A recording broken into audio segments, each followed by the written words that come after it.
भागवत पुराण कहता है, महाविष्णु श्वासे कोटि ब्रह्मांडोत्पत्तय, अर्थात महाविष्णु के एक श्वास से असंख्य ब्रह्मांड उत्पन्न होते हैं। ये कोई कल्पना नहीं, ये एक अद्भुत कॉस्मिक मॉडल है जहां महाविष्णु का प्रत्येक श्वास एक बिग बैंग के समान है जो एक नए ब्रह्मांड को जन्म देता है।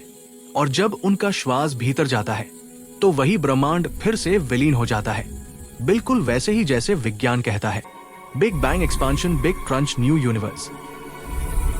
क्या आपने कभी सोचा है ये ब्रह्मांड जिसे हम सब कुछ मानते हैं, क्या वास्तव में वो अकेला है, या फिर इसके पार अनगिनत और ब्रह्मांड है जिनके अपने नियम, अपना समय और अपनी चेतना है?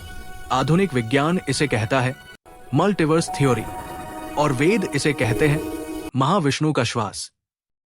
वेदों में कहा गया है विष्णु कर्माणि पश्यत, जीस का अर्थ है देखो विष्णु के वे महान कर्म जिन्होंने 3 पगों से संपूर्ण लोकों को व्याप लिया। यहाँ विष्णु का अर्थ किसी मूर्ति से नहीं बल्कि उस शक्ति से है जो सर्वत्र व्याप्त है, जो अस्तित्व के हर स्तर में व्याप्त है। आधुनिक विज्ञान कहता है हमारा ये यूनिवर्स अकेला नहीं। कॉस्मिक इन्फ्लेशन थ्योरी के अनुसार अनगिनत बबल यूनिवर्सेस है, हर बबल एक अलग ब्रह्मांड है जिसके भौतिक नियम अलग हैं। ये वही है जो वेद पहले ही कह चुके हैं, विष्णु कणमात्रेन कोटि ब्रह्मांडोत्पत्तय, विष्णु के एक अंश से ही करोड़ों ब्रह्मांड उत्पन्न होते हैं। क्वांटम भौतिकी कहती है reality collapses only when observed, यानी चेतना ही ब्रह्मांड को आकार देती है। ये वही है जो उपनिषदों ने कहा यो वेद निहित गुहाया परम व्योमन, जो उस परम चेतना को अपने अंतर आकाश में अनुभव करता है। महाविष्णु का श्वास कोई सांस नहीं बल्कि ये क्रिएशन डिस्ट्रक्शन साइकिल है। हर श्वास एक ब्रह्मांड को जन्म देता है और हर श्वास का अंत प्रलय लाता है। अनंत ब्रह्मांड भूतानि यत् स्थितानि महात्मनि, अनंत ब्रह्मांड उस महान चेतना में स्थित है। विज्ञान इसे कहता है साइक्लिक मल्टीवर्स मॉडल, जहां हर ब्रह्मांड अपने चक्र में जीता और समाप्त होता है। वेद कहते हैं एकोह बहुश्याम, मैं एक हूं लेकिन अनेक बन जाता हूं।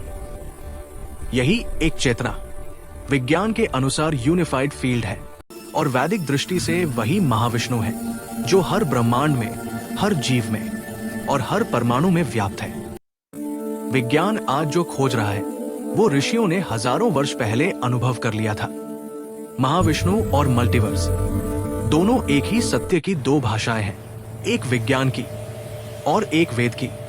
अंतर ब्रह्मांड अनंत है पर चेतना एक ही है और वही है महाविष्णु।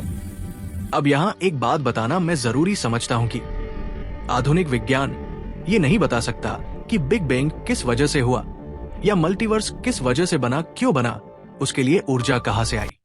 मगर हमने हमारे वैदिक कहानियों का धर्म की जगह विज्ञान की तरह अध्ययन किया होता या उस तरह से समझा होता तो हम ये बता सकते थे कि महाविष्णु का उद्भव यानी मल्टीवर्स का उद्भव कैसे हुआ और क्यों हुआ। अगर आप जानना चाहते हैं कि महाविष्णु का उद्भव कैसे हुआ तो हमारे चैनल पर इस वीडियो को देखिए।